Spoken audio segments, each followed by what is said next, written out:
guys, welcome back. Today is episode 2 of our Magic the Gathering themed D&D game. I do have all of my same players. We have MoxRuby or Ruben Bresler, our DM. We have Airball, Covertgoblue, Covertgogina, and myself, all Degen members. And this is our Degens and Dragons game. We have a couple of quick things to go over before we actually start. We'll do a little character recap as well. But I do want to first thank Cool Stuff Inc. for sponsoring this. This is an 8-episode series where we jump from plane to plane in the Magic universe every 8 episodes. So it's really a fun, new, exciting thing that we're doing here for both D&D and Magic. And a big special thank you to Cool Stuff for sponsoring this. If you guys want to check them out, there's a link in the description below. And use that Degen code Degen for 5% off. The next thing I wanted to tell you guys is that I sent everybody a package. If you guys want, you guys could go ahead and open it up. It's got a little gift wrap. I haven't even done 2 episodes and I'm getting things. Yeah. Very cool. Shall I wait for everyone to be ready? I think you can all just go ahead and open it. That's pretty sick.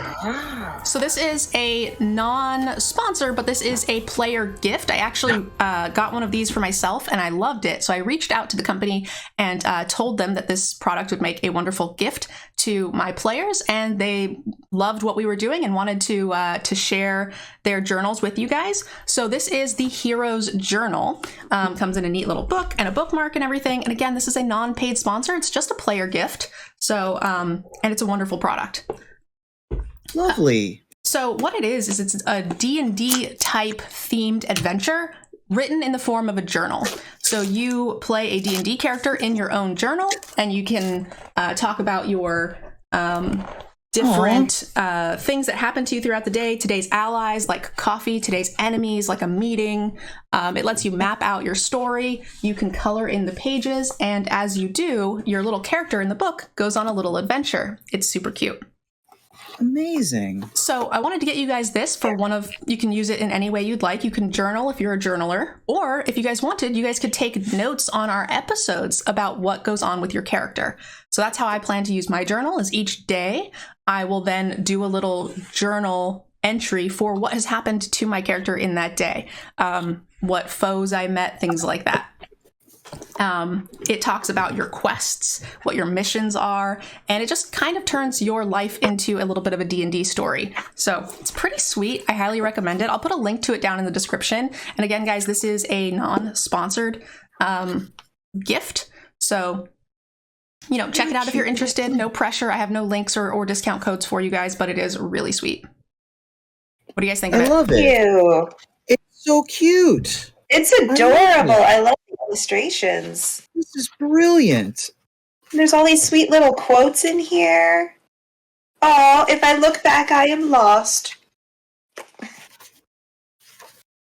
Wow. Very nice. This is cute. I love the note pages. It's very good. This is fascinating. So you can use it for just your everyday life. Today I'm grateful for. This is my goals. This is my quests. Here's some notes. But it also does fit for D&D. It does, That's yeah. Awesome. What a cool thing. One of the things it tells you in the first few pages is like to set a goal for yourself. And again, I think that is, more geared towards your daily journaling life if you're a journaler. And then the other thing it does is the little pictures, like the little guy actually goes on a quest and he walks through the fields and then he sets up camp and he does some cool stuff. So if you're like a doodler, a color type person, it's fantastic for that. So I have 2. I got one for myself for my D&D character, and I got one for myself as a person. So Brilliant. I love it. Thank you so much. All right. What was this company? What was this company again? This is the Hero's Journal. The Hero's Journal. Great. And they were nice. I reached out. I loved the product, and I reached out and asked if I could give you guys a gift. And they were kind enough to send us a few copies. So that was wonderful. Well, thanks. Thanks to Nerdgirl and to the Hero's Journal. That's great. And again, thanks to Cool Stuff for sponsoring this show. And that's it. That's all of our little introduction announcements. Again, guys, we did a first episode. So if you guys are seeing this on YouTube for the first time, check out episode 1. It's already up. And for those of you guys who are on YouTube, it'll be up tomorrow. All right. So we've done the introductions. Ruben, did you have a good place to start, or do you want me to go ahead and jump into character introductions? Oh, I have a good place to start. Okay, when you get to it, I do have all of our character arts up for us to kind of walk through our characters. Take it away. Fantastic. I will. I will say introduce yourselves at that point. Okay. Welcome everybody to Degens and Dragons. This is our second episode, but I'm going to call it episode 1. Our first episode was really a great learning experience for how to build characters and build a campaign together. But the story is getting started in earnest here. And here is how I would like to introduce our story. Planeswalkers are beings of immense power and immense potential. 1 in a million is born with the Planeswalker spark, the inherent ability to become one of these nearly deific beings. Only 1 in a million of those experience the trauma and life-altering effects required to turn that spark into a flame, igniting the Planeswalker within. The death of a best friend at the hands of an enemy, the threat of unjust execution, the sudden disappearance of a loved one due to one's own fault. The life of a Planeswalker is forever changed, and with that change comes untold power, freedom, and loneliness. Planeswalkers across the multiverse become vigilantes for cosmic justice, multiplanar megalomaniacal miscreants, or something else entirely. They take on threats and challenges bigger and more varied than the mortal mind can possibly comprehend. But sometimes they need help, and that's where you come in. The 4 of you are among the precious few so-called plane hoppers, latent sparked individuals who've not yet unlocked their planeswalker potential, but have been identified and recruited to serve as a second line of defense of the multiverse. Unable to planeswalk yourselves, you are beckoned by beacons to where your talents are required, and today, your team has been beckoned to a new world. You arrive by mystical means through the power of the blind eternities, untold through millennia, and uncontrolled even by the greatest minds that have ever lived, into a waiting room. Looking out of the window, you recognize the unmistakable mix of traditional architecture and neon technology of Kamigawa. Specifically, you can tell that you are in the central metropolis of Towashi and the Eiganjo district, the seat of the emperor. Light rain is pattering outside. Far in the distance, you see looming over the skyline through dense fog Boseiju, with roads and monorail cars zigzagging beneath its bows. The 4 of you hear pleasant music over a holophone horn. The cool, stiff air and echoey stonework hall smells and feels unmistakably like a government building. There's a table with some reading materials and coloring books, and there is a set of double doors at the end of the hall, currently closed. The 4 of you, though familiar with each other, are unfamiliar to our audience, so please introduce us to your characters. All right, so first we've got Airball. I've got 2 images for each person. Airball, you want to tell us a little bit about your idea for your character? Yeah, we're going for a Commander Data robot kind of vibe. I am a Warforged Artificer. I'm basically a emotionless robot who's part of a war and has been drifting from ship to ship in some major fleet, and now has come across this motley crew and is hoping to help them with his knowledge of history. All right, so we have Solum, Simulacrum, and Golos as the sort of magic imagery here. What is your character's name? Airball. Airball. All right. No creativity there. It's all He's right. an emotionless robot. Fabulous. All right, my pictures are a little out of order. Gina, you want to tell us a little bit about your characters? Sure. So my character I have named Bianca Braveheart after my Animal Crossing tiger and Care Bear cousin. And she was born in Naya Alara as an only child. She was sent to Ikoria as a teenager to learn how to bond with animals and nature. She was in training for developing an Eludha, but wasn't trusted as an outsider. The higher-ups thought my character would take control of a monster for nefarious reasons, but she stubbornly learned anyway because it was more important to have the knowledge and control to do good regardless of what others thought. And she has been going from plane to plane ever since, just picking up work where she can and always trying to do what she feels is right, no matter what the mission is. Okay, so we don't have a specific magic art card, but we do have some art that is very similar to the type of character, and you're actually working on drawing your own character art, and we've got the sketches here, and I'm excited to see how that character art develops over the next few episodes. All right, a work in progress from Holy MTG. Holy's awesome. Absolutely. CGB, tell us a little bit about your character. My character is Varian Despair. Varian Despair is very, very moody because very bad things have happened in his past. And he's a human rogue from Dominaria, but tragically has no recollection of exactly where he's from on Dominaria. Okay, I like it. Dominaria is an awesome plane. So we've got Agent of Treachery and Soaring Thought Thief for your art inspiration of your character. This is how you envision yourself in the game. Myself, I am from the plane of New Capenna. I am a human paladin with a little bit of a dark side. I'm actually going to be playing an enforcer from one of the mobs on New Capenna. So I kind of envision myself as a Fiend Slayer paladin with a hint of a darker side here with the Forsworn paladin. So it's going to be sort of armory, tanky, but with a dark side. And we're going to break some kneecaps and have some fun as the enforcer of the team. All right, so that is our character introduction. We'll let the DM take it away. And what was your character's name? Jen. Girl? Jen. Got it. And you're human? I believe so. Yes. All right. Awesome.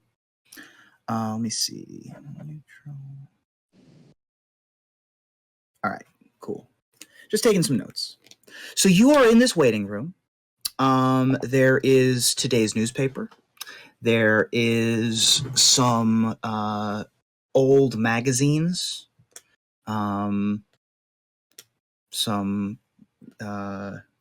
There's a magazine. There's a catalog on music equipment, for like the popular electronic music that is well regarded in the district and is one of the more popular night activities. And you're sort of waiting in this waiting room. You've done a couple of jobs together.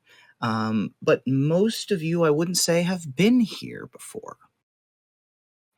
Do you have anything you'd like to do or say before whoever is in the office likely ushers you in? Is there any other characters other than, so you said we recognize each other. Are there other people there as well? Or are we the four that have been called to do whatever this is? There appears to be no one else in this particular chamber. It is a large hall that looks like it has enough benches for many people waiting for whoever is in this office. But currently, it's just you four. Okay. Can I read the newspaper and magazines for any special current events that are going on?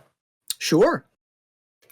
You look at the newspaper and you can flip it over, and it is the Kamigawa Times, let's say, or the Tawashi Times. There we go, Tawashi Times. Retcon, canon. And the headline references an upcoming festival that is coming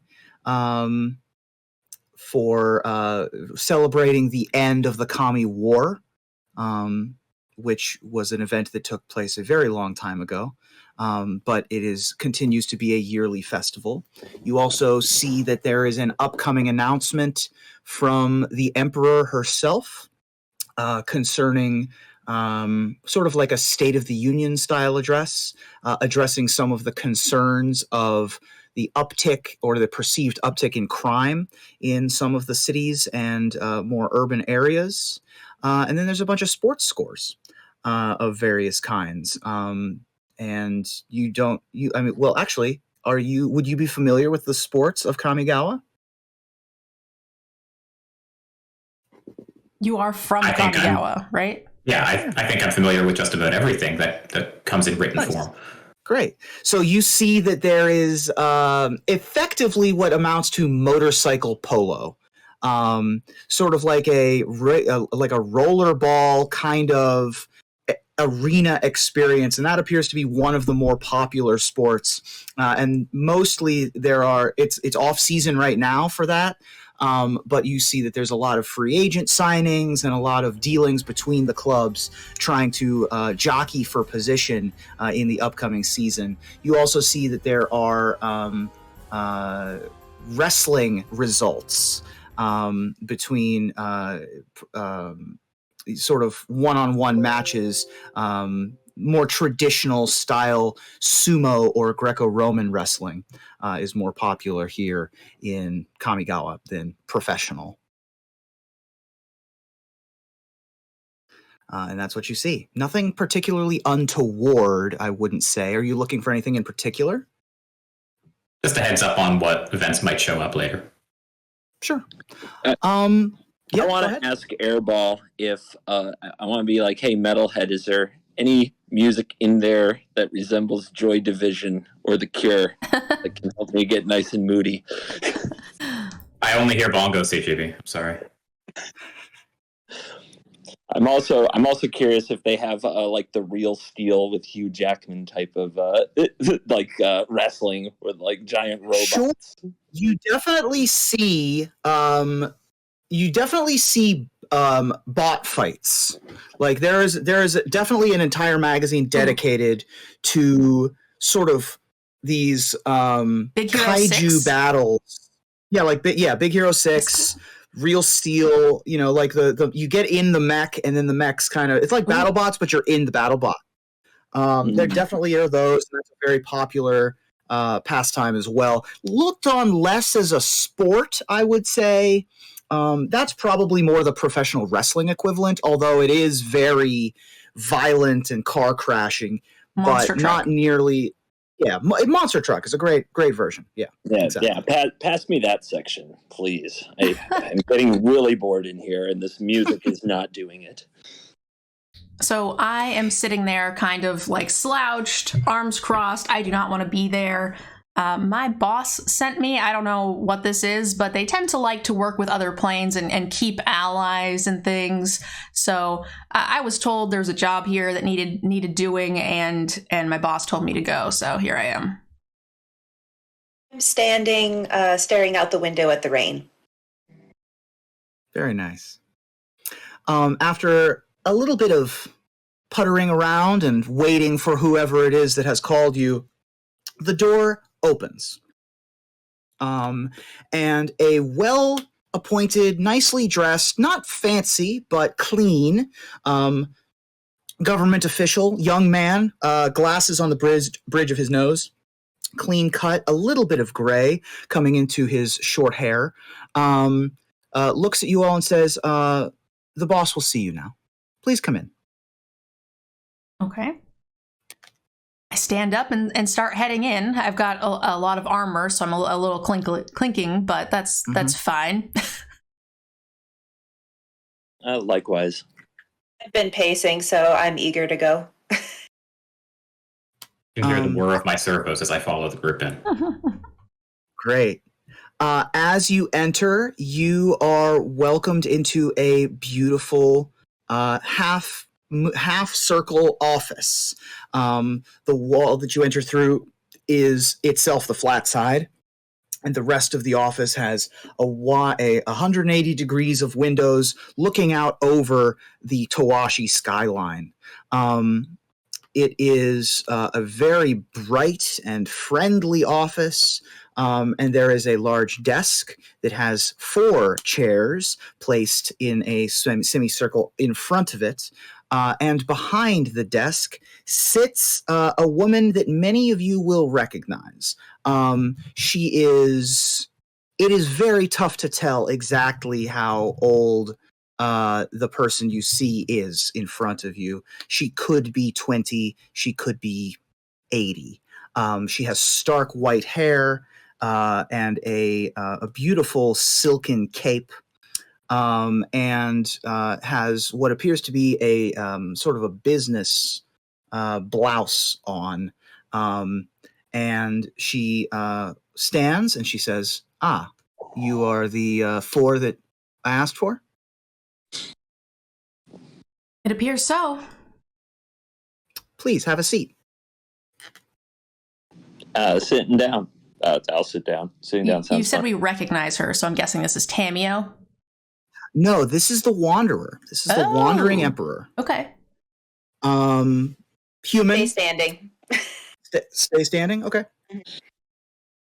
I have no need to sit. I sit. I'm the only one. I'm just like, sit. Great. Feel free to lean or whatever. I understand it's been a bit of a wait. I apologize for that. I have many needs that need done, and I certainly apologize, but thank you so much for waiting. And I'm glad that you're here. I have a job that I think fits your skill set. I am in need of finding someone that doesn't want to be found, and I think that you might be the right people for the job. Well, I know I can handle it. What do you need the other 3 for? I admire your optimism. The target is a high-value target that is himself quite dangerous. I think that I believe in your abilities. I also believe in the value of teamwork. And so I think that the collection of your skill sets might be useful here. And that's just a nice way of saying rogues are overconfident. I mean, I wasn't going to say it, but... No, I just don't like looking out for others who are just going to slow me down. What makes up for the you. target so dangerous? Well, there's a couple of things that are a problem. This target is a well-known is the wrong word. In the right circles, he's well-known. He is a dangerous individual. He leads a gang, and he has recently been sprung from a prison, from a prison car that was transporting him between prisons. And actually, his gang sprung him out early this morning. And unfortunately, we can't let the news find out about it. Normally, we would let the authorities handle this. We would call in the guard. We don't particularly want to cause more panic and more chaos, especially with the sort of feeling in the city about the rise in perceived crime that we've already been dealing with. And so we would like for this to be handled quickly and quietly by experts rather than publicly by the police. Okay, well, my boss said I had to come. He didn't say I had to work for free, so what is in it for us? I love that. You will be compensated in how is there some sort of preference in compensation? Is there do you prefer, I imagine metal bars are accepted wherever you go? I assume so. In They're a terms of tad bit currency? heavy. I was thinking something more along the lines of like jewels, a little easier to carry between the planes. Okay, we can I prefer compensate gems. that. Gems, we I can figured compensate. Future Kamigawa would have some kind of a Bitcoin I could take with me. Ooh, I'll take a companion animal, actually. Right. Well, we won't be paying you. We won't be paying you in animals. We also won't be paying you in non-fungible tokens, because while they may be accepted here as currency, it is unlikely that they would be accepted most anywhere else that you travel to. So something more ubiquitous tends to be the modus operandi for paying plane jumpers. If you would like to be paid in in like gift cards, we can certainly do that. But I'm trying to look out for you in the future. Gems we can accommodate. We can find some diamonds and sapphires and rubies and things like that. Gems will do. No iTunes gift cards here. I mean, unless you want them. Like if you want to get paid in gum, I will pay you in gum. Gems will do. Gems will do. Great. Let's see here. I would say that the rate for this job would probably warrant 100 standard credits worth of gems per person, of course, which would certainly fund your adventure and your mission investigation, as well as leave you well compensated afterwards. I can probably get 16 wildcards on MTG Arena with that. Probably. You could probably get a full mastery pass, would be my guess. Is this 100 for the group or 100 each? 100 each. This would be a grand total of 400. I would pay 100 up front, and then the remainder would be paid upon reception of the individual. It is important that we recover this man alive. However, we do need to have him for questioning, and he is a state alive. So breathing. So we'll take the 50 up front, but that won't be part of our pay. We'll take 200 for what we'll need to make this happen, and then we will be paid 100. First roll of the campaign. Go ahead and make a persuasion check for me. Okay, I can't see my character stats very well because I'm still blind, so I'm just going to roll the die, and then you can tell me if I made it. Okay. Hiya! Oh, I rolled a 6. Boo. It looks like you get +4 to your persuasion, so that's a 10. She will look at you and she will say, I can appreciate that upfront costs may be harder to discern, and so I am willing to pay you 100 upfront and then pay you each 100 on the back end. So you would get an extra 100 total. Instead of the 2 I was asking for, that makes sense. I don't know, guys. What do you think? The rogue will end up dead, so we get to split his share anyway. I was just starting to like you. Well, I'll look to you as the leader of the group, and I'll follow you. That's what my programming demands. Fine with getting started as soon as possible. All right. That's fine with me. Excellent. She pulls open a desk on her right hand and pulls out a dossier labeled Greased Fang. This is the target. He is the boss of a large gang, primarily of Nezumi, that operates here in the Tawashi. He was apprehended to answer for a long list of crimes, not the least of which was murder. He allegedly incited a riot that led to the death of a guard and 2 inmates at a prison that he was being held at this week. And the warden there decided that enough was enough and put in for a transfer. He was on his way to being transferred, getting loaded into a paddy wagon, when something happened and he disappeared, basically into the night. He would have been transferred to a maximum security prison where he probably would have spent, hopefully, the rest of his days after killing some guards or being responsible for the deaths of some guards. But he is now back on the loose. Oh boy, I've never met him, but I've heard of him, and I know he has a lot of robots and machinery that he uses. So how long has he been out? How long has he had the time to acquire these resources? He was broken out this morning. Now, he is very resourceful and went to ground very quickly. So we don't know where he is right now. It's sort of like late afternoon, early evening at this point for you guys. So he's been out for 12 hours, maybe. Do we You know don't- anything about his motivations? Is it possible he'll turn up at this Emperor's announcement later today? The Emperor's announcement is unlikely to be a place where he would show up. He's not so much a political figure. I think that he is probably recouping, laying low for the time being, and perhaps planning some retributive attacks on one of the rival gangs as well. I think a good starting place would be mech shops. Mech shops would be a very good place to start. Is anybody else looking for him? Is anyone going to get in our way?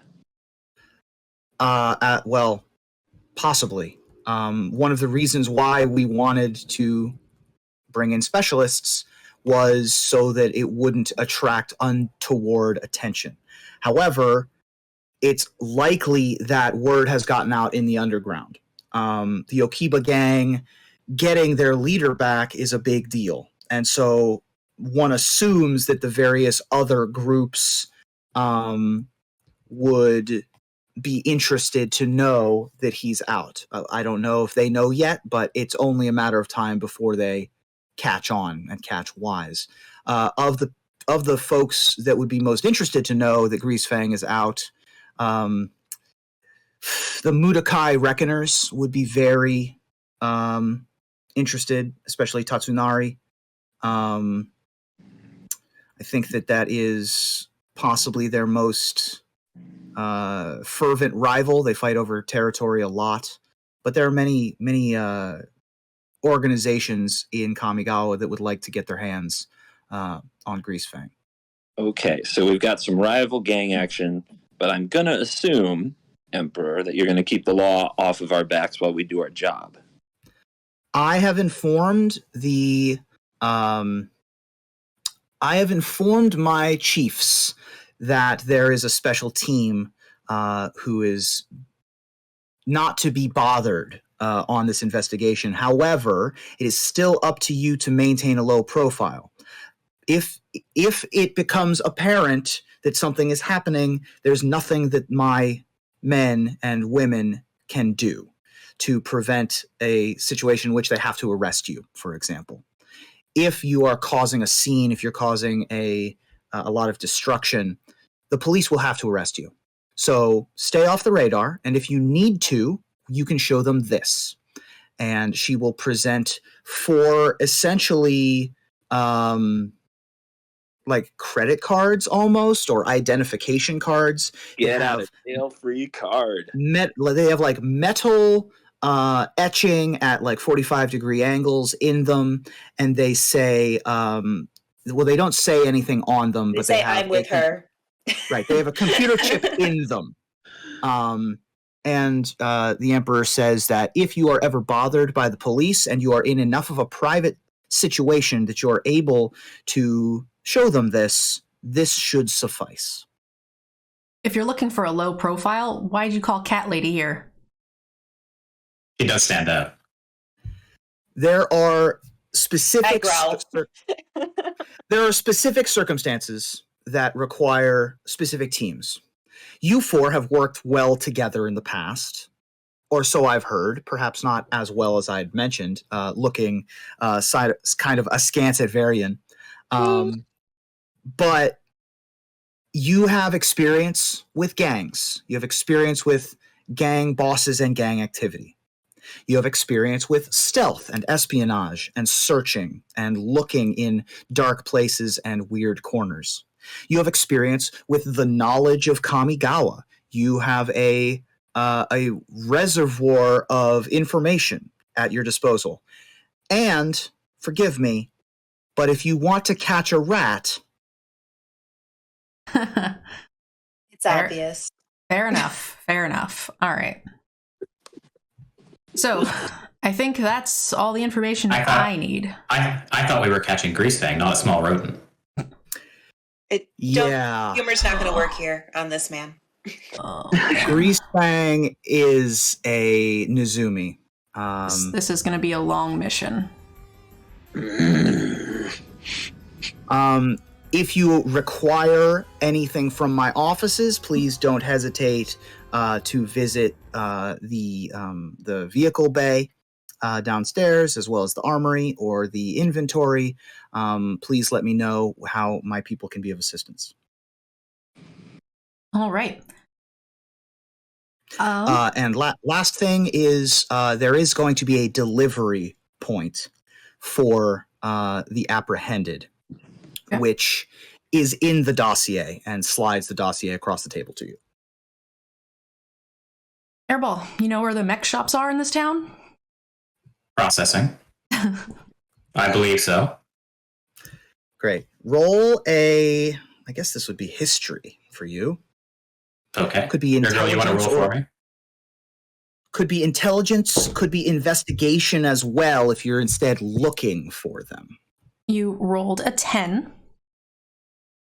And do you have a bonus to history or investigation? Sure I do. I have a +4 to history and also Great. +4 to investigation. Perfect. With a 14, you definitely know of some mech shops across, especially in Towashi. You are well aware of some of the more popular hangouts for sure.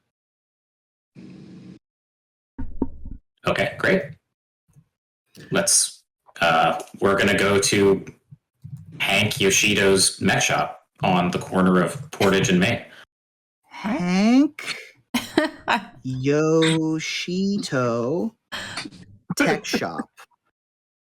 Sounds like a good place to start. Portage. We should probably be prioritizing mech shops in whatever territory his gang controls. That seems like a good spot. So that's probably the closest one. We'll start there, but make our way towards their particular territory. Is this in walking distance? Do we need transportation? Oh, we need. Yeah, I would say that you are a bit outside of walking distance. You could make it, but it's rainy and cold. You know what I mean? You could make it in like an hour, but that doesn't seem like fun. There is the subway. There's above ground transportation. You could take a taxi. There is also the vehicle bay that was offered. Are there any snacks in the office or in the way out that we can just nab since we might be gone a while and you never know? Make an investigation check for vending machines.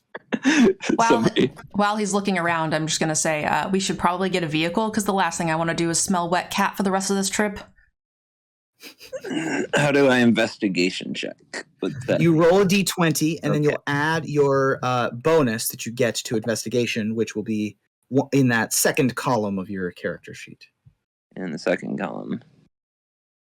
Investigation. What am I looking at? I'm looking at the wrong thing here. Okay, I found it. It's I got +5, and I rolled an 11. Great. So 11 jerky. plus 5. So yeah, there is.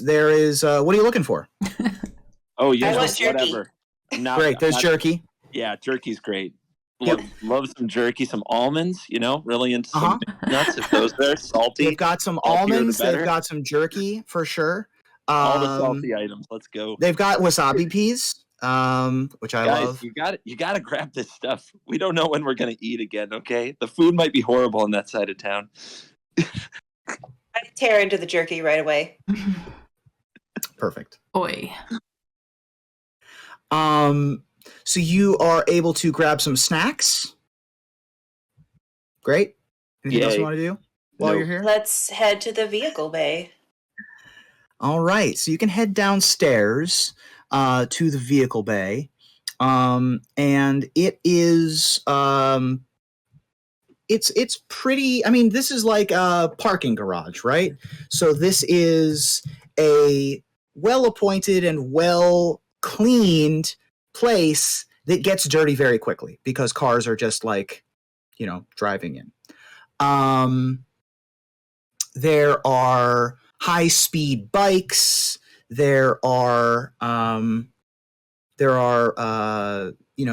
sort of suits that you could put on, that some of the cops put on to be able to go outside and have a little bit of protection. There are also just cars, like vehicles that you can drive around and have wheels. And so those are at your disposal.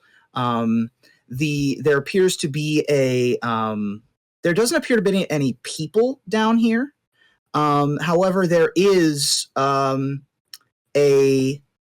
what appears to be a plinth, a robot person who is down here and says, "Hello, can I help you?"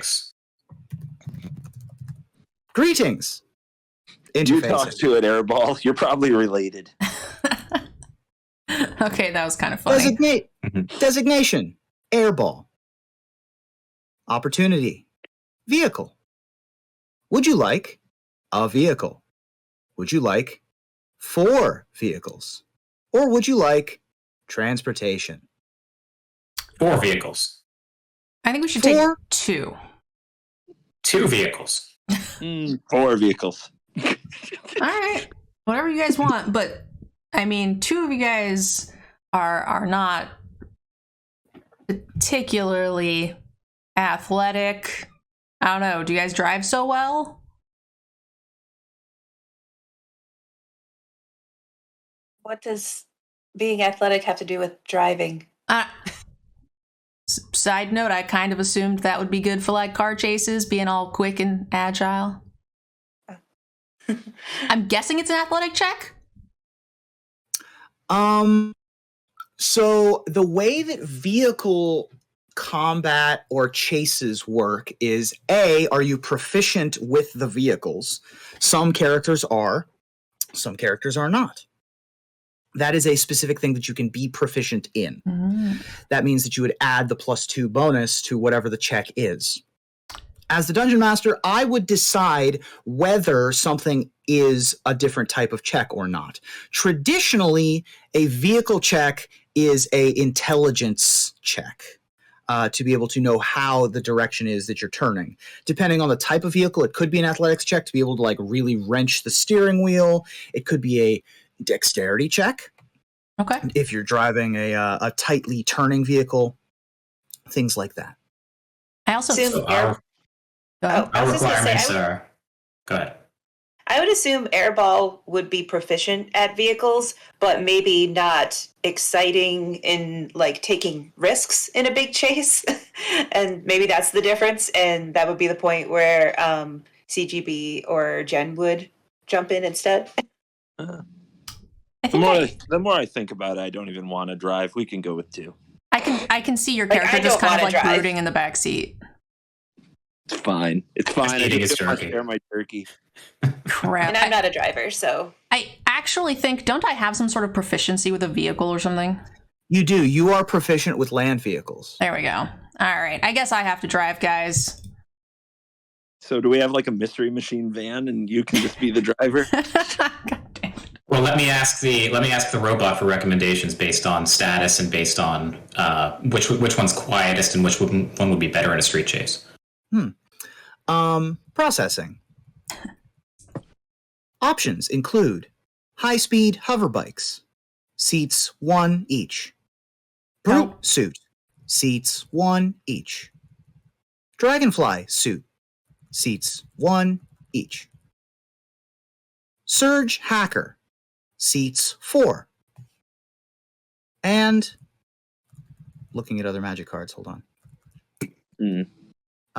Colossal plow. What was that? Colossal plow. That's not kind of like power. What? Colossal plow? Sure, they have a colossal plow. What? What's a vehicle that you want?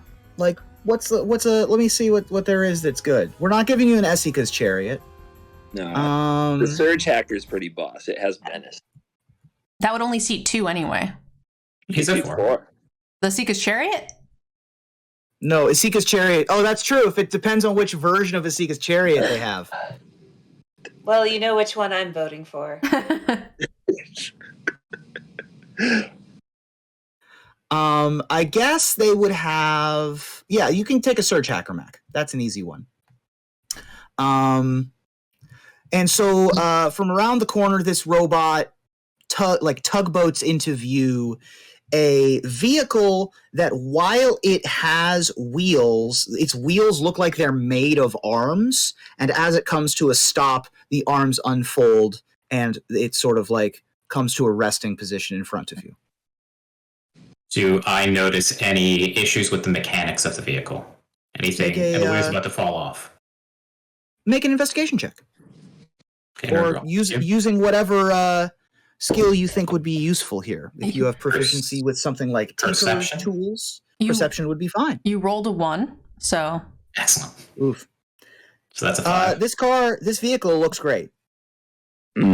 We should definitely get the insurance for the rental. We do now. We're going to do some nasty things to this vehicle. Designation Airball. Please sign here. And a sort of light up pad comes up in front of you that is a standard, like, I accept responsibility for this vehicle as we're checking it out from the government, basically. I rest my hand and some binary stuff happens and it becomes signed. My e-signature is applied. Excellent. Thank you, and enjoy solving crimes. And the bot will putter away.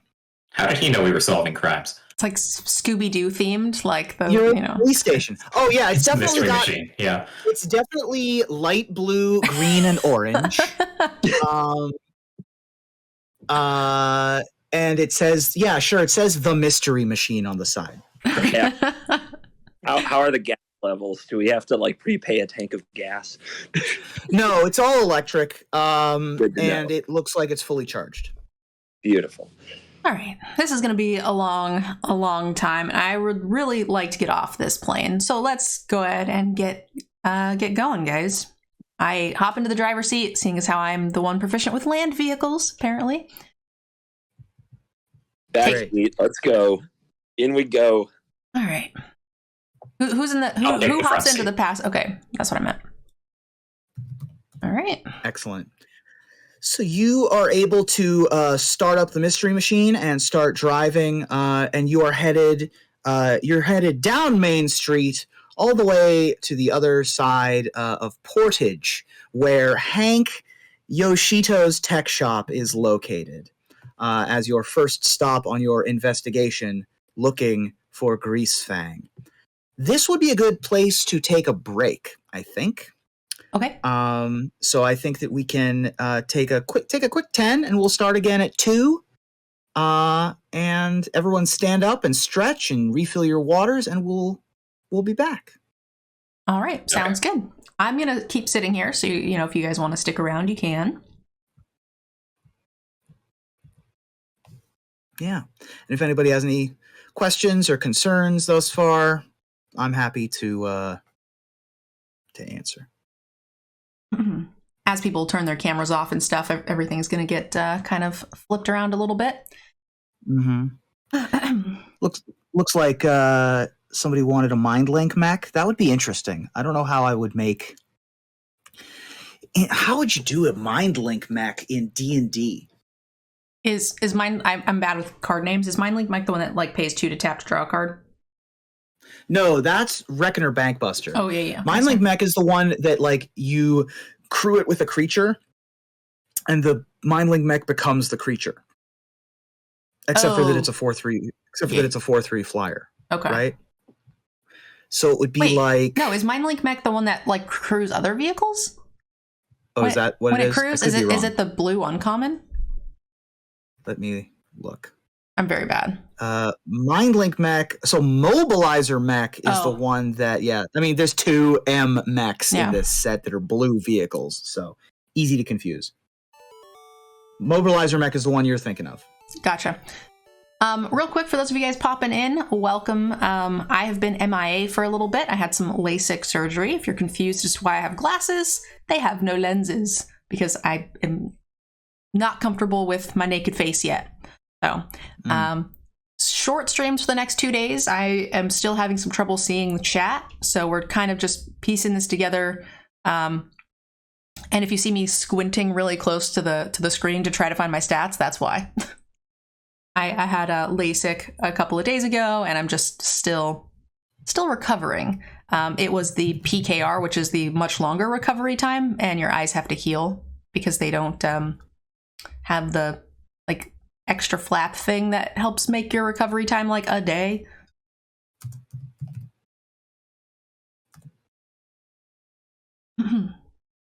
I'm back.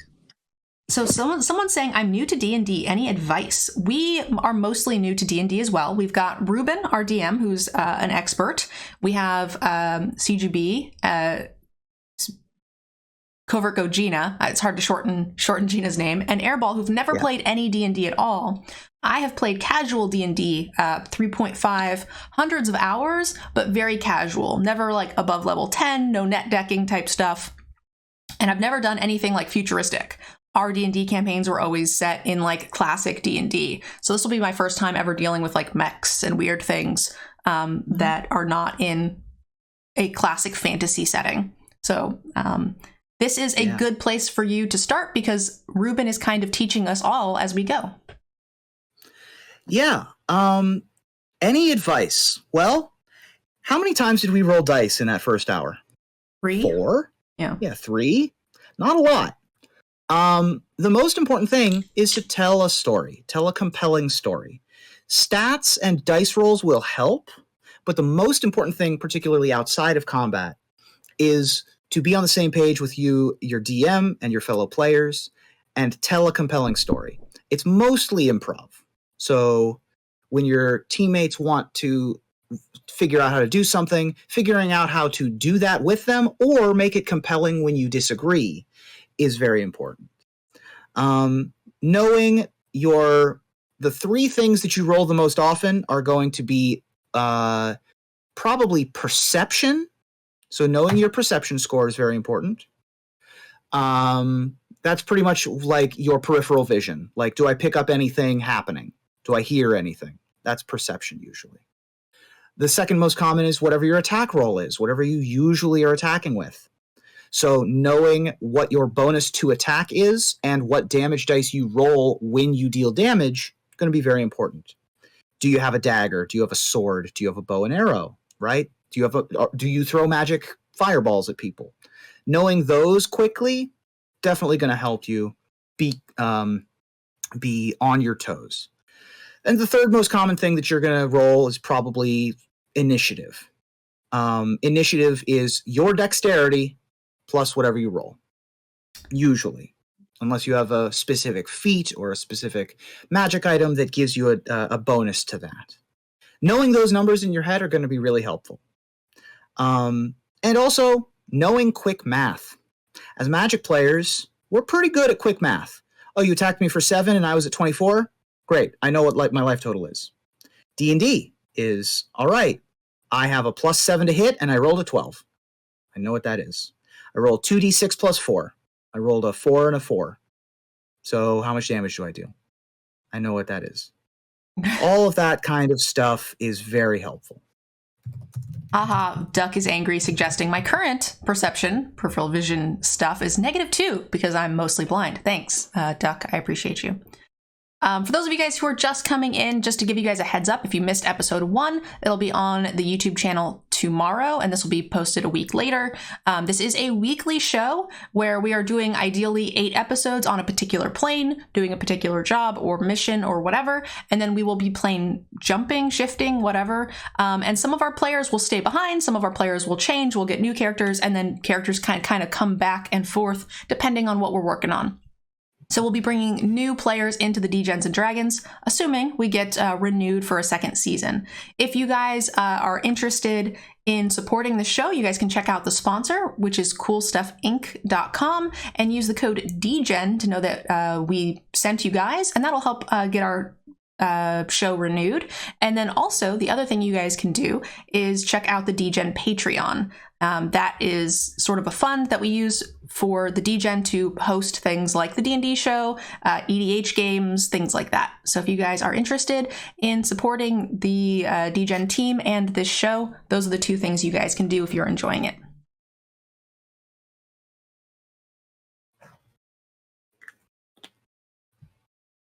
I'm back.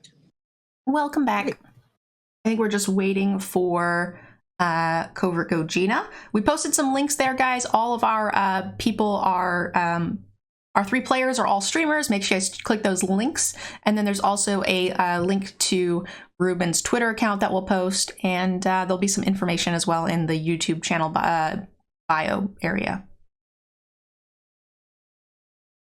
Yeah, I tried streaming. It is so exhausting for me. I admire anyone that can do it full time. It is honestly a very difficult job. It's not for me. I can't do it. So kudos to you. All right, guys, are we ready to pick it back up? Sounds great. Let's do it. All right, it looks like everybody is back. Okay, so we left off, we pulled up to the shop. I'm driving. Do I need to pass any checks or anything? I'm proficient, so I assume not. No, it's, you're not in any sort of car chase situation. You're just driving through traffic. And while traffic in Kamigawa is, interesting, in addition to having to avoid vehicles and the trams that are on rails sharing the roads with vehicles, occasionally you'll have to avoid a sky swimmer koi that is just crossing the road and is half the size of a building, right? You'll have to just avoid big spirits that are sort of using the roads, but more using the ley lines of the plane and following the energy fields and knowing how to maneuver in, busy city traffic. I wouldn't say requires a check if you're proficient. It just takes a little bit of getting used to. As we're able to. We need to check if our cat warrior is distracted by the giant fish. No, I'm There is a sharing jerky in the back seat with Varian Despair. I'm Nice. assuming that he still has some. as we're stopped and the koi is just kind of like swimming across the road, I'm just like, oh, I hate this plane. Yeah, it's like at a train stop, right? Like the bars are down and a 50-foot long purple shiny koi fish is crossing. I do lick my lips. Incredible. And you're able to make it all the way to Hank Yoshito's tech shop. This is the kind of place that you want to take your vehicle to, right? Like it's just a box of concrete that has Yoshido hand painted on it. There's no muss, there's no fuss. There's a huge parking lot of partially destroyed mechs and vehicles of various kinds that are waiting to be getting taken care of. And you walk in, and you can see that there is someone hard at work under the hood of a hover vehicle of some kind, but does not appear to notice you come in. I make sure I'm the last one in. I kind of like stay in the car for a minute, let them start to go in. Okay. I'll follow up from behind. Great. Is this like a perception check situation, or is that too like my? What are you trying to look for? Oh, I don't know. Rodents That is the question. Yeah. Okay. The car he's working on, does it look like it may have busted someone out of prison earlier? No. It looks like a minivan. Right. I mean, it could have been used. I guess you could use a minivan, but it does not particularly look like it's smashed up. It doesn't look like there's a big, spoiler on the back. This looks like he's just doing work on a vehicle. All right. So as soon as I walk in, I try to see if I can assess, if I can tell how many people are in the building, like maybe noises from behind. Is there a counter? Sure. Go ahead and make a perception check on the building itself. I have +0 to that. An 8. 8. All you can see in the garage right now are 4 vehicles, 2 of which are up on lifts. two of which are on the ground, and only one person appears to be in the room. Although there appears to be a small, like beetle droid. Like there are a couple of little beetles that appear to be carrying tools and moving things around in the shop, but you don't sense any life forms other than the one that is behind the hood presently. Can I tell what kind of person he is? Like, as far as, is he another mech, or is he... He looks like he's just a person. Human? Well, you can't tell if he's human yet. He's humanoid. My eyes are tracking the beetle droids, but I'm kind of letting others walk towards whoever this mechanic is, and I'm kind of trying to walk around the room a little bit and see if I can scent anything. Can I maybe smell a rat anywhere in the vicinity? Good question. I would say make a perception check. Do you have advantage on smell? I've got +2 on perception. Do you have an I'm not ability sure called about smell. keen senses, perhaps? I don't see it listed.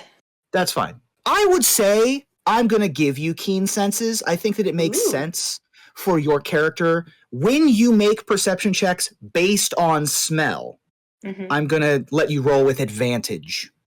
Now, the way that advantage works is in D&D 5th edition, advantage is you roll a d20 twice, and you take the better result.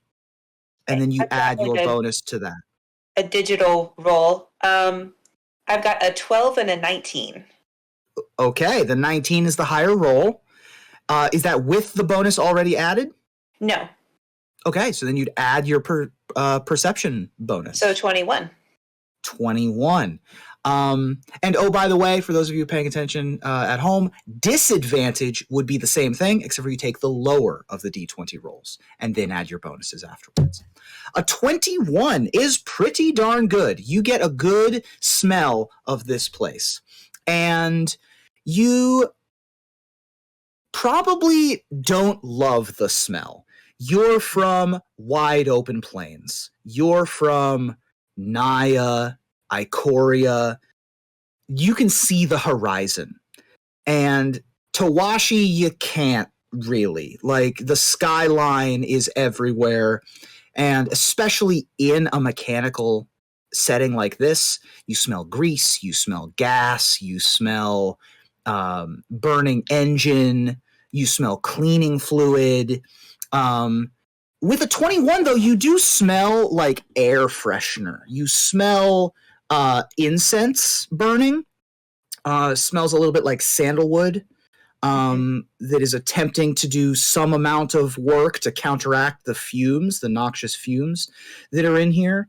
You do not smell anything that signals to you that this place has rats, or that anything that you would that with your knowledge base would signal to you that rat folk have been here either. You don't know exactly what that smells like, so you're taking a bit of a leap here, but nothing says, aha, I smell a rat. I wrinkled my nose in disgust. I'm gonna kind of sit back. I'm not the smarter of the characters, so when it comes to, I think, initiating a conversation or some sort of conflict, I think I'm the tail end of that conversation. So I'm gonna let either the smart ass rogue or the smart robot man take the lead here. I think it should be the rogue. I have negative to charisma and stuff. Oh my god. Do I have to do everything myself? Offer him some jerky. He'll open up to you. No, I'm saving that for myself. All right, I'm going to try to go around the vehicle and approach the humanoid figure. Great. Are you doing so obviously and with intent to hand him some jerky, or not hand him some jerky, but to just get his attention? Nope, I'm keeping my jerky. It's mine. I'm just trying to get his... I'm under the guise of somebody who needs their mystery machine tuned up a little. Cool. As you come around, the man pulls his head out from underneath the hood and slams the minivan hood down and looks up at you, and he has white and blue features. This is a moonfolk person, and he is wearing a what equates to a baseball cap. He's got a lot of grease smudges on his face, and he's wiping his hands with a rag, and he says, "Hey, man, how's it going?" Well, not as good as it could be. As you see, my beautiful mystery machine over there, it actually just blew a sparky I don't know what it was, but the robot said it blew a thingamajig, and I need to get it worked on.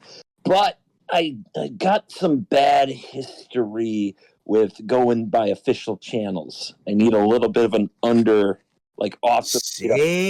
say no more, man. We don't talk to the cops here. Whatever you need done, we'll get it done. I'll take a look at it. Go ahead and pull it around the corner. Is this your group here? We friends? How you doing, friends? Say hi, friends. Greetings. I pull my paw back. I had been holding down one of the beetle droids, and now I'm just waving. It skitters away. It skitters away, turns back to you, and goes, humph, and then keeps skittering. Airball, would Hank recognize you? I've never been in this part of town before. I was wondering if I knew anything about his biography, if I knew this even was Hank. This is Hank. Okay. Hank is a fixture on this part of in this part of town. If this weren't Hank, this is a very convincing facsimile thereof. Not a lot of moonfolk have been in business quite as long as him, or have the 5-star ratings as much as he does. So you're pretty confident that this is Hank. Okay. And he looks around at your group and says, "How's it going? Nice to meet you. My name is Hank Yoshito, and this here's my tech shop. And welcome in. How you doing?" What was Greasefang's mob name again? The Okiba Gang. The Okiba Gang. So I'm just going to ask, I'm going to take a step forward and be like, so do you get a lot of work from the Okiba Gang here? Hey, ma'am, lady, just like you don't want me talking about you, I don't talk about who I work for. You know what I mean? Or with. Not for. With. Are there other slots? So he said to pull up the van. Is there an open slot in the same garage, or is it maybe in a corner, or the spot that we would take the van a little more discreet or closed off?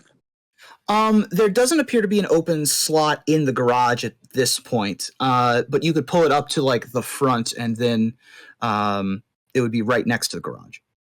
Interesting. Well, Okay. I don't need you to tell me who exactly you work for, but you see, I'm trying to avoid them. They're kind of looking for me, so I just want to make sure that that this is an okay place for me to stay for a bit while you work on the car. Let me tell you something. Hank Yoshito's is neutral ground, man. We don't touch it. We fix everything. We don't touch anything. You know what I'm saying? So if you're in here, you got good hands on it. But if they come in the door and see me right now, things might get messy for you and your business. So I just want to make sure. Listen, I appreciate you. I appreciate you for letting me know. But if they start shit in my house, it's going to be worse for them. But they might wait for you outside. That's your business. You know what I mean? As long as you're away from my business. But it's long been known that this place is not to have any fisticuffs happening. You know? Okay, so I think I can take that as they do come here. I don't say that, but you don't even have to roll any insight on that. You know that everyone of every walk of life, among the places they go to, this would be one of the places that they could get their stuff fixed at. So do you think you could get our vehicle looked at before you maybe expect them, so I can get the heck out of here? Sure, man. it's been make a persuasion check for me. I have that, I think. See if this guy is like +4. amicable. 19, so 23. So 23. Yeah. You've come up with quite a rapport with this gentleman in a short amount of time. He would say, "Yeah, you're gonna. You know what? You're gonna be fine. I haven't seen any of those guys in here in a little while. Typically they'll come in when they need stuff fixed, but I haven't seen them recently. I think that you're probably pretty safe. It's been pretty quiet here. So they might have moved elsewhere because, obviously we're like kind of a popular outfit here. So they might have taken their business elsewhere to a more specific client." So elsewhere exactly? One of my competitors, places to do their auto body work without outside influence. I do good work, but I also don't work for them. Fair. So who does? They've got in-house guys. They've got their own sort of like hangouts that are like combination chop shop, bar, hostel situations. They do it literally in-house. Particularly the Okiba folk. Do you know where those locations are? Sure don't. Not my business. Although I would say that you could probably take a look, further downtown, maybe in the sewers district. I know that they tend to go in the sewers district. Maybe at like the Tawashi, like the plaza, what's it called? There's like a square where all of the market folks set up their carts and they have their market festivals and they sell their goods and their wares, and then they take them away at night and sort of have like a moving marketplace. I'm pretty sure that they tend to hang out in that area. Hank, have you heard of any vulnerabilities, like zero-day exploits in car operating systems that we might be able to use in our dealings with our mystery machine? Well, I mean, there's always upgrades. You can always make a vehicle better, right? I'm more looking for ways to hack an enemy vehicle or a competitor vehicle. Interesting. I mean, make a persuasion check here. An 11. No, airball. I know. He had me roll. She's rolling for airball me. Rolled the 11. Got it. And I have a -1 to persuasion. Got it.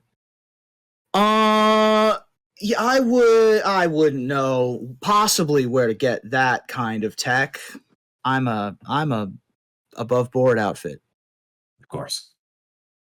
Okay, he's been very helpful. I think I start to head towards the door. Our money that they gave us for finding stuff, I'm assuming that's just like physical. It's not like on a card. It's up to you. How would you like for it to have manifested? I think physical would be good. Great. It is physical. Okay. 100, I don't really know what would be an appropriate amount. So this is sort of off book here, guys. What do you think is like a tip? Because we might need to come back 69. here. That's a lot of 100. Airball, we are not giving him 69, whatever our credits are. I would say that each credit is like, consider it dollars in this case. But $100 to bribe people and stuff's not a lot, right? No. That's all it gave us? What a cheap government. $100? Okay, how about this? We'll make it 1,000. We'll make it 1,000. 1,000 up front, 4,000 on the back. Okay. So...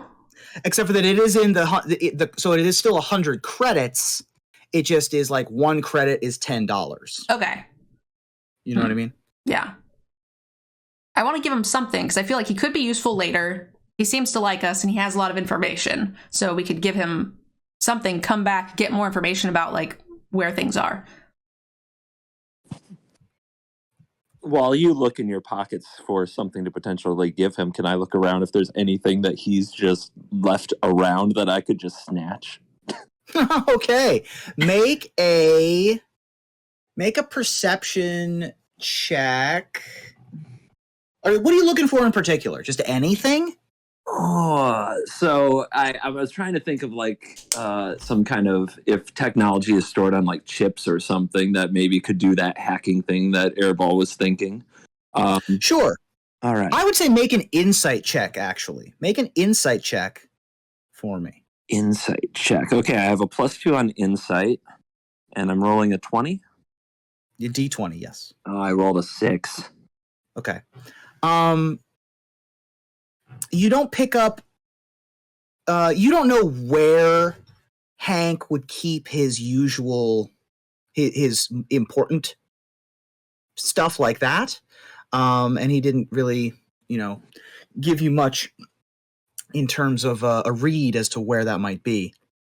So, you look around and you can find some chips, but you're not entirely sure what their use is. I'm going to give him 5 credits, so $50, giving us 95 credits left, and I'll just kind of keep track of that. Great. Well, thank you so much for coming in. Hey, you're come back anytime. It looks like your Surge Hacker just had like one of its plugs was loose. So I tightened that up for you. There's no charge on that though. That's easy peasy. I just appreciate you giving us some information. So yeah, of course. Come back anytime. all right. To the mystery machine. I start walking out, and I say, "Where?" If you wanted to try to lift something, like just anything, make a sleight of hand check. If you're trying to rob a little something off the table. If I'm gonna try to snatch one of those chips, okay. If you're trying to snatch a chip, make a sleight of hand check. So that's is that always a D20? D20, and then add your sleight of hand bonus. I rolled a 7, but I have a +5. Okay, 12's enough to pick one up and put it in your pocket. Mystery. Go ahead and mystery chip. There you go, mystery chip. Do these plug into the vehicle somewhere? Is that how the technology, do you think, works? Or at least it's like a USB drive, kind of. Okay. It's like a thumb drive, and there are places in the desk or in the dashboard. That's the word, for you to plug in chips. Okay. Who wants to see what's on the chip? He says that as soon as we walk out, like he's like, "Hey guys, who wants to see what's on this?" Fan at least. Let's get to where we need to go first. Airball, where is he suggested the downtown sewer district. Where's the nearest mechanic shop in there? Let me pull up Kamigawa maps on my phone here. Air Google. Yep. Mm-hmm. So you are able to pull up your KPS device and find the fastest route into the downtown.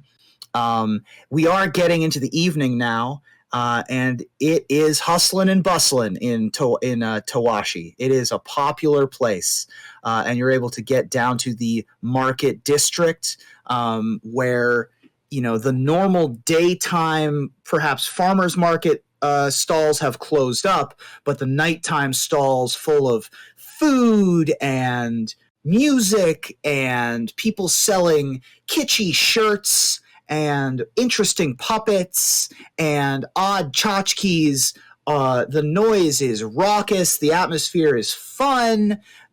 Lovely smells from various chefs and fireworks and lots of different things like that fill the air, and there are hundreds of people about, and you're able to find a parking spot, which is not terribly difficult, although most people probably take the train in and out of town. So you're able to find a parking spot, and the meter is negligible, so you don't have to take any money off of your out of your docket there for spending money, but you're able to step out and You're in a happening party location. Okay. Can I use my hearing to try to pick out any interesting conversation streams? Sure. Go ahead and make a. Would you like to use perception or investigation? Are there people that you're like trying to listen in on specifically, or are you just trying to pick it up in general? I'll pick it up in general. I'm a curious robot. Great. Do a perception check then. Okay, I get +4 to whatever NerdGirl will roll. All right. 16. 20. Nice. Very good. I mean, there's lots of topics of conversation. There are people who are, talking about the upcoming wrestling matches and robot fights. There are parents with children who are trying to get kids home as it's getting a little bit too late out. There's a couple that are arguing about their current relationship status and who are we and what are we? Where are we taking this to another level? What's the deal? But as you sort of filter through the average conversation in the market square, you are picking up some information that is perhaps a little bit more clandestine. You walk past a particular market stall with one of the dockside chefs that is serving sushi, along with some spiritual assistants. And they are making small talk like a bartender might. And the small talk is generally on the topic of how Greasefang's absence has hurt the Okiba gang's reputation in the area, and that other gangs have begun to encroach on his territory. And they're worried that it's only a matter of time before there's another power struggle, and it might play out in the streets as opposed to in the underground. You hear that many of the Reckoners, which is one of the names for the mob, basically, like they operated legitimate businesses, but they have underworld connections.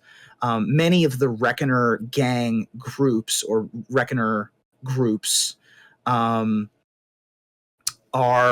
interested in taking over some of the centers of trade in the territory. And this location in particular is part of Tatsunari's territory, although it has been sort of, the Mudokai and the Okiba have sort of passed the market district back and forth. Currently, it's Mudokai territory. But they're interested in expanding further. And they have noticed that without the leader of the Okiba gang, they're more able to do that. See. So he's the only one that hears that. So I am looking around for any sort of like jackets or anything that might show any sort of like gang affiliation. Mm-hmm. Go ahead and make a investigation check. +1. 17 total. Great.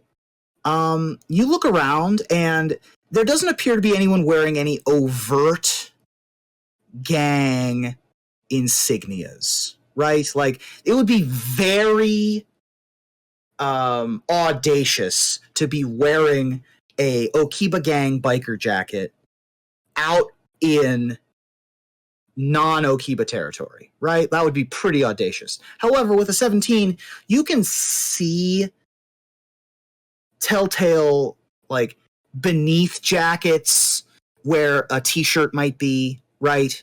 You can see that there is the neon blue and pink insignia of the Okiba being worn by a couple of street toughs nearby. But do I see any other symbols for any of the other gangs? Like, that's mostly what I was trying to see, is like who openly has this territory, basically. Sure. You see a couple symbols of the Mudokai, specifically of Tatsunari, and their symbol is a large bullfrog with a big frowny face. Okay. Can't screw with that. So that is what you see. You see bullfrogs, like gold bullfrogs with like their hands doing this, sitting on some of the tabletops.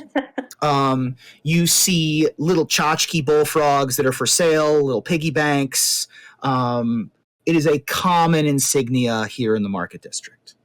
All right. So the fact that I think I see some people walking around that are like secretly in Greasefang's gang in this territory that's very clearly not theirs, I think that they are planning something in the area. So I think we're in the right spot, guys. So I think something's going to go down here. What would you like to do about it? I just want to tell them, see what they think. What do you guys think? Well, I overheard this dockside chef talking about potential conflict coming up between the rival gangs. Maybe we should go talk to him. All right. Take it away. You know what you heard, so why don't you go and question him? If we need some extra persuasion, I'll help out. Well, I was going to suggest that we send the rogue or the cat in.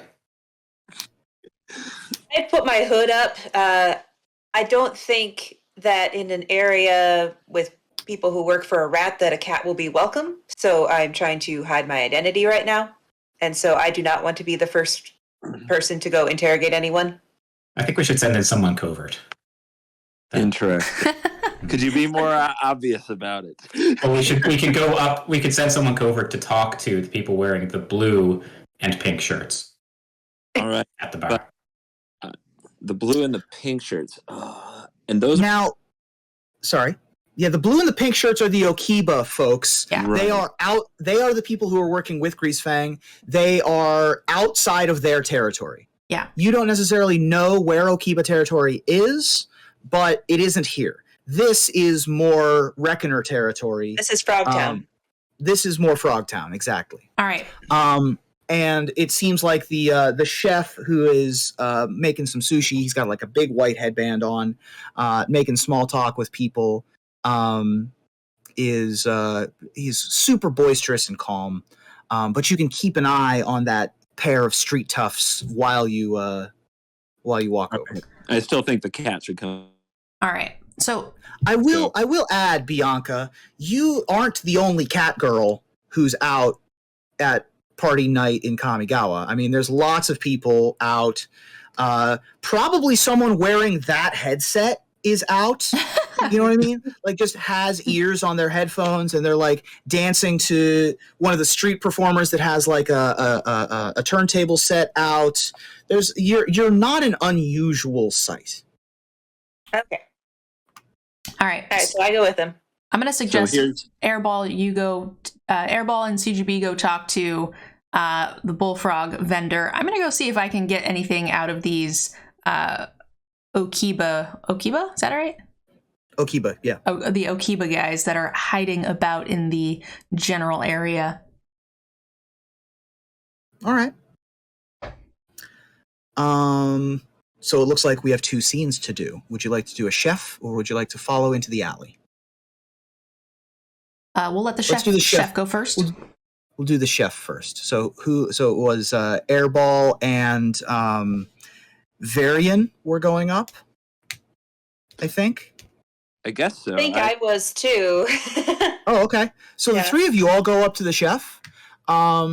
He's middle-aged, I would say 40s, a little bit heavier set, very pleasant face though, clean shaven, and you see that as he is working, he's doing some sort of, in addition to being a master culinary expert, there is also extra sets of spectral hands around him that are also helping with organization and moving and plating ginger and rolling rolls and things like that. Okay. He says, In an "Can I attempt to get blend you?" in. Okay. Yeah, In can an I attempt get to you blend anything? in, I'll order a glass of grease. What? Glass of grease. Yes. Oh. For my aching servos. I Coming could really right up. use some raw fish. Hold the rice. Fabulous. We got grease. We got fish. You want anything? Yeah. I'm looking for something with a rat. A very popular rat. And my friend here in particular, this feline thing here, is really, really looking for a very dirty, maybe fresh out of the pen rat. You know anything about those? Make a persuasion check at advantage because you're asking about someone that they don't like around here. So, and as you do so, he's going to clean out a glass and pull on a tab, and some delicious motor oil comes into a 16-ounce glass, and then some fresh sashimi is getting chopped up and getting ready to be plated as well. Persuasion, I got a +0. I have a 7 and I have a 10. Okay. 10's good enough to get you something. He looks at you and he says, "Oh, okay. You want something with a little bit of a fresh rat? Well, if you're looking for a fresh rat, that's not really our expertise around here. You're going to want to go down to the Foundry District, I think. That seems to be more where that's the specialty." Excellent. Well, I mean, I guess that's a something. Assuming that we're on the same plane, is there like a wink? Is there something like that? Yeah, you're on the same page. You're talking the same language here. Got it. Excellent. Do I know, from my knowledge of history, anything about the Foundry District? We could get more information about what we'd be walking into. Yeah, the Foundry District, which is Sokenzan, is a little bit outside of the center of Tawashi. It is primarily forges and foundries and smelting.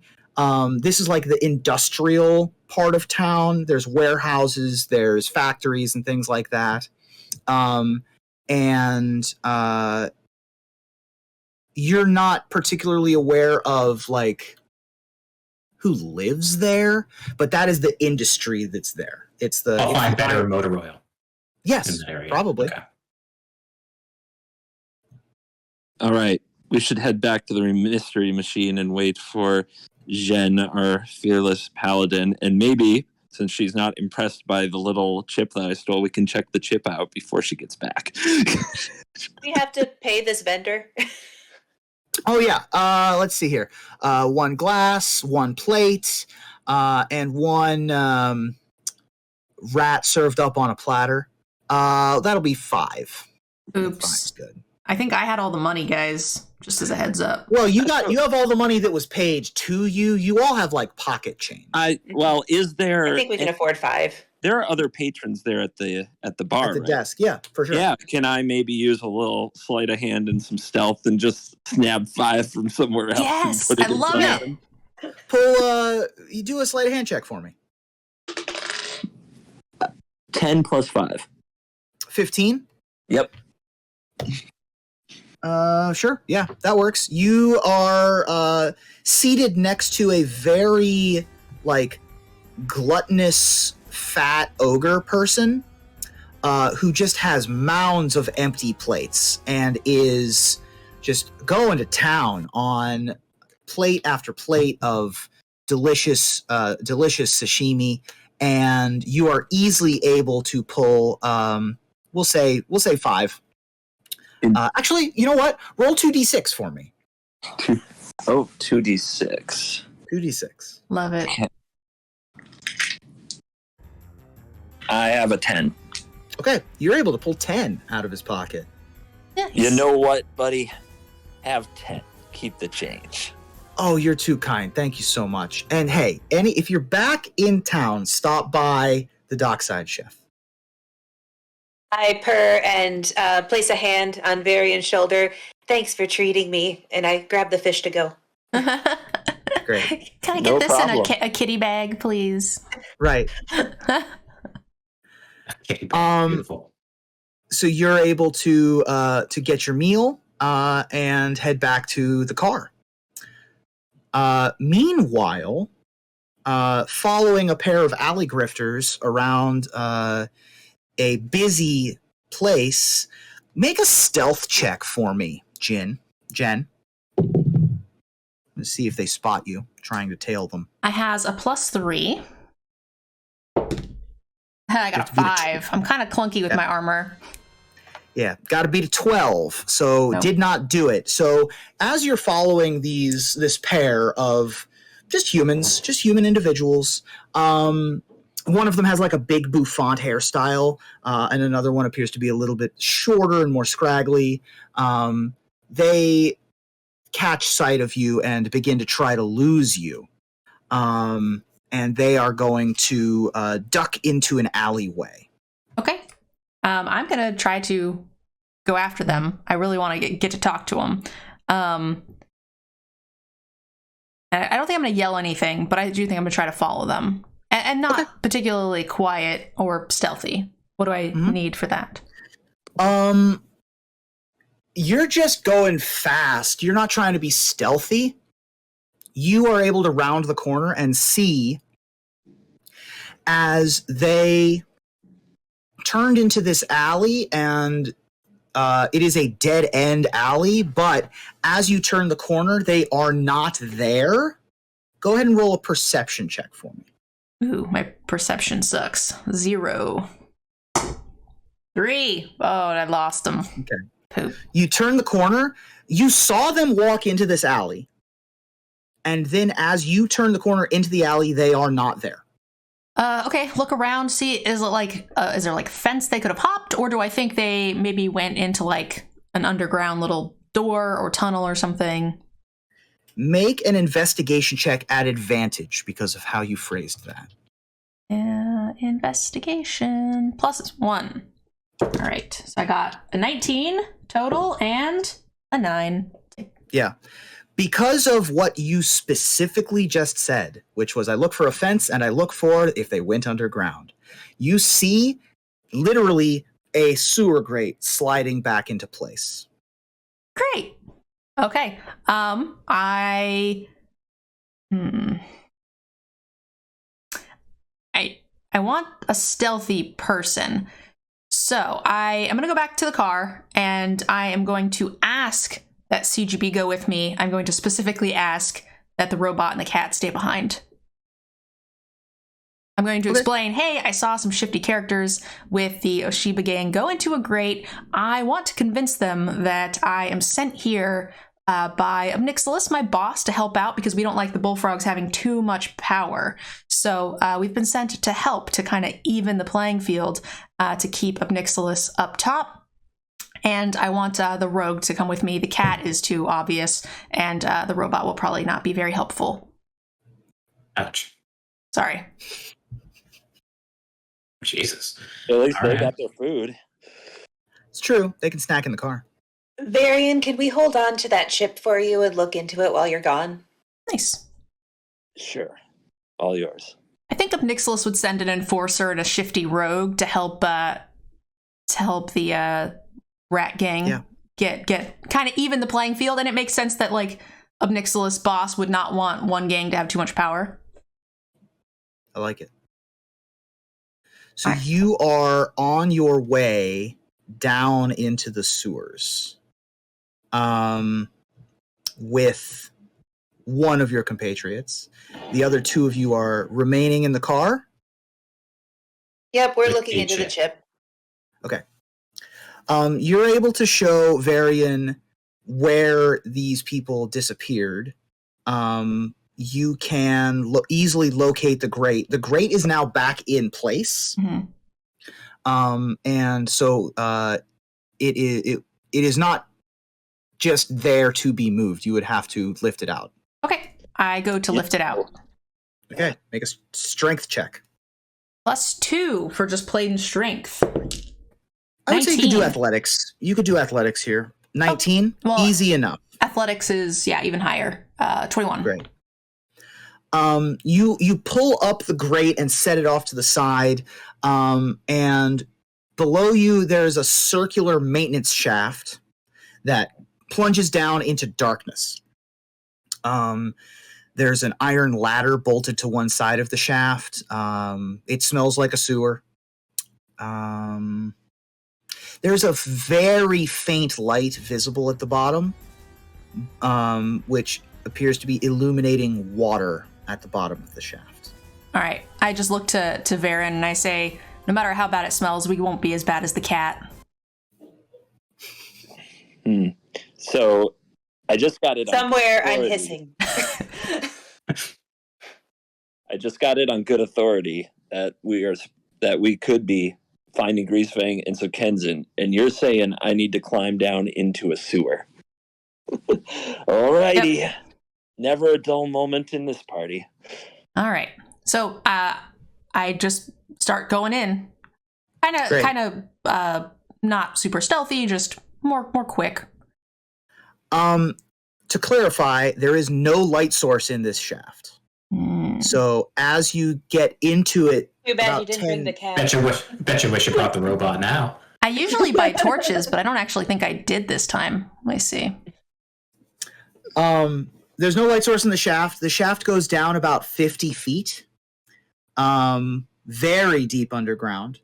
And I have and- dark vision for 60. And it ends. Sorry? I have a torch. I'm going Nice. to use a torch. You can light the torch. Will the torch explode because of sewer gas, or does it just smell like sewer? Do I smell gas? Make an intelligence check. No. The only thing I went out of my way to buy, because I forgot to go back and buy stuff, was rope. I have rope. An intelligence check. Okay. I guess I have +1 on this. I rolled a 20. Woo. Perfect. I'm freaking smart.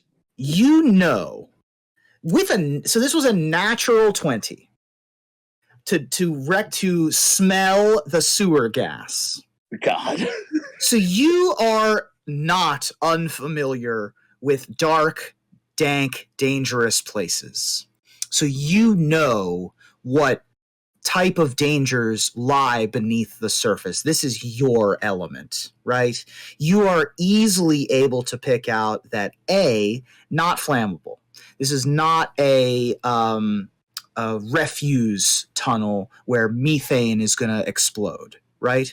In fact, as you smell, you think that this might be slag runoff and that this sewer probably connects to Sokenzan eventually further up its train. Hey, I'm going to suggest, Jen, that we get the others. This could be a long, dark night. Yeah, I was hoping to catch up. I think we should go and just see if we can find just the two I saw go in here. If they're just like kind of hiding, I'd like to talk to them without the cat. But if not, and we have to actually go in there and we think Greasefang might be there, then yes, we should. I wanted to question them and see if I can get information out of them. Do you think that this is like the official hiding spot? I think it's going to lead us to it. All right. Yeah, we should probably go get them. While that's happening, you two in the van, you're looking into this chip. What would you like to do? I'm gonna load up Kaspersky antivirus and scan it. Kesper Sigawa. Your trial has expired. And $29.99 per month. That's if I roll a 1. You. I'm sorry. What was that? Well, we're gonna. If I roll a 1, then my trial has expired. And I won't be able to scan it. But, Just make a new email. So you have this kind of dusky chip, and you're looking into it. And you've loaded up the antivirus to be able to protect it or yourself. You also have like slots on your arm that you could probably slot these USB drives into. But also it would fit into any other sort of mechanical situation like this mystery machine. What would you like to do?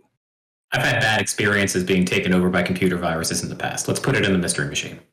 Great. Is that like robot STDs? Right, exactly. You plug in this USB drive. What would you say you think happens? Tell me what you picture in your head happening as you plug this USB drive in. A big array of blocks shows up on the screen representing the memory space of the USB stick, and Kaspersky tries to scan it one block at a time. Okay. Green is clear, red is virus ridden. Great. They're all clear. No viruses here. Just appears to be older, unused type of technology that was probably replaced in some way. Gina, what do you think happens? Well, I would just kind of be poking around the folders one at a time, just trying to see if there's anything interesting, any accounting information, maybe about an organization of when the gang has come in, how frequently, things like that, since we found it at the mechanics. So this chip does not have that sort of programming on it. There's no hidden bank information. There's no gang information on this chip. There is, however, various apps of whoever previously owned this chip that allow for different specialty add-ons to be added to a vehicle or to a mechanical situation. Are you plugging it into the car? You plugged it into the vehicle? Right. And so popping possible into upgrade? Possibly, yeah. Modification. And popping into existence in the back seat of the mystery machine is a spectral Great Dane that My appears. eyes light up. Yes. Almost Kami-like, but you can definitely tell that it is a holographic projection from a program within the vehicle, and says, "Rello." Oh, God. Can we give him a candy snack? Rue have a Randy snack? Oh my gosh! I didn't get it at first, and now I get it. Oh my god! I was like, "Why? This is weird." I show it the fish that I have, my bag of fish. Ooh. Mine, please? Wait, first we need a little bit of information. Readings. I am Yelp. What can you do for our vehicle, Relp? Rye can cast certain spells. Please tell me more about the spells, and I'll give you a snack. Starts wagging its spectral tail, and its tongue hangs out of its mouth. It looks like you're trying to catch a criminal. Would you like some? Right. Exactly. So this application brings up like a menu of options. It says KPS location. So it is like a GPS map overlay. It also has access to certain divination effects. It looks like you could maybe detect magic or detect poison or something along those lines. And I will say that if you purchase the premium subscription for Yelp, you can cast the Identify spell. Ooh. So What does that do? I would say that for 5 of your credits, you could cast the Identify spell once a day. Like one time a day, you could pay 5 credits to cast Identify. What does that do? Identify is a D&D spell that allows you to specifically learn what a magic item does. It's let me see the phrasing on Identify real quick. You can choose one object that you must touch through the casting of the spell. If it's a magic item or some other magic imbued object, you learn its properties and how to use them, whether it requires attunement to use, and how many charges it has, if any. You learn whether any spells affecting the item and what they are. If the item is created by a spell, you learn which spell created it. I think this is well worth the money. We're keeping the dog. There's no one to rob. We have to use our actual pocket money to do it. That's fine. I'll pay for the dog. I will protect this dog. This dog stays in the vehicle. We don't have an item to check yet, so you don't technically need to pay for it. We get to keep the chip. Right. Yeah. And Well, the way you phrased it, I thought we were on a trial period with it. right. Well, no. So the identify feature you'd have to pay for. Okay. But the other stuff of like, hey, Yelp, can I do it? Well, I'm not going to call it Yelp. Let's call it Relp. Relp, can you do a thing? And then we'll make a check to see if it can do a thing. But it has to be like, can you find me on a map or identify an object or stuff like that? How's that sound? Okay. We're inventing this magic item as we go. So at this point, your roguish friend approaches the vehicle, slides open the back minivan door, and beckons you to follow. Probably. Like, we got a dog. Rello. I am Relp. Great, but you've got to come with us, and Kitty Cat, I don't think you're going to like it. It looks like we're going to have to crawl through a lot of dark sewage to get where we need to go. Oh, I'm going to need a bath later. You kind of need a bath now. Jen, I've had it. I've had it with you today. Stop it. Relp will stay in the car unless you want to plug in to a mobile device. Mobile device? That sounds like me. You I'll are. carry a Great Dane on my shoulder.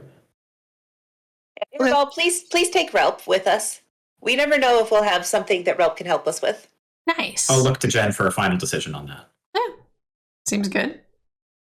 Okay. So you're able to unplug Relp from the Surge Hacker mech, which the hologram goes away. I would not plug him it in.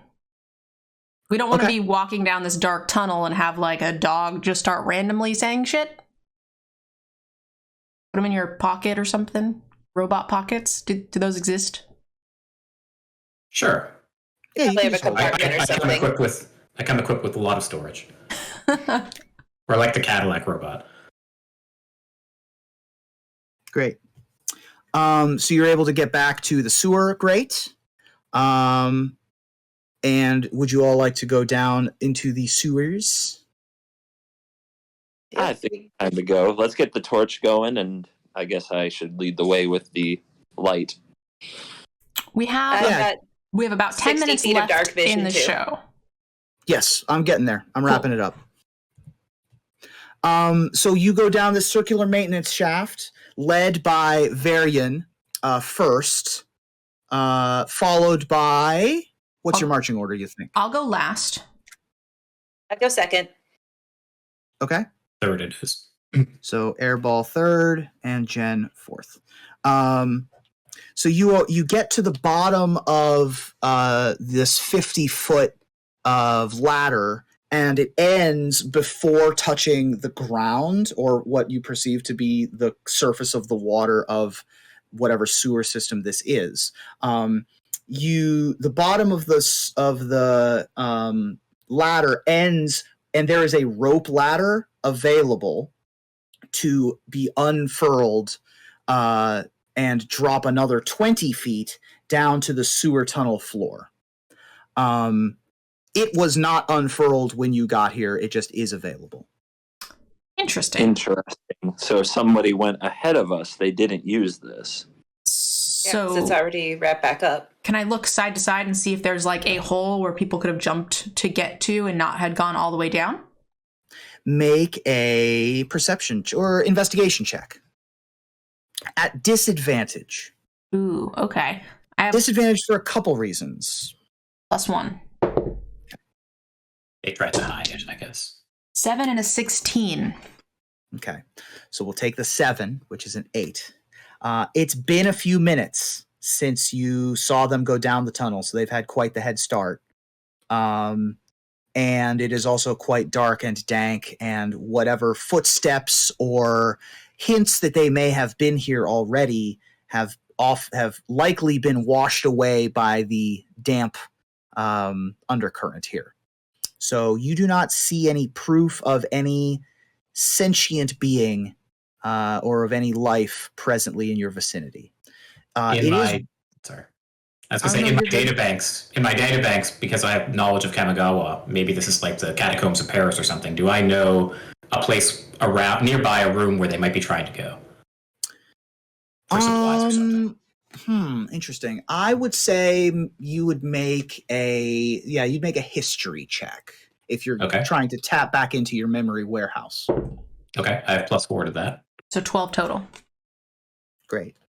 You don't know this particular neck of the woods too well, but you do know that there are like water main turnoffs and places where maintenance workers can go to do official maintenance business in offshoot rooms. You don't know where the nearest one of those would be to here, but they are probably every 100, 200 feet or so, especially in the subway tunnels. But you imagine that they are also not terribly uncommon in the public works areas like this. So are we in some sort of danger? If they got access to one of these rooms, could they flood the compartment that we're in and drown us or something? No. This is slow, relatively slow slag runoff. And so there's no like fecal matter, right? This is all old iron and ash and stuff like that. Okay. Is there anything I could see with my dark vision, potentially? Make a perception check. Okay. Good teamwork, guys. I like it.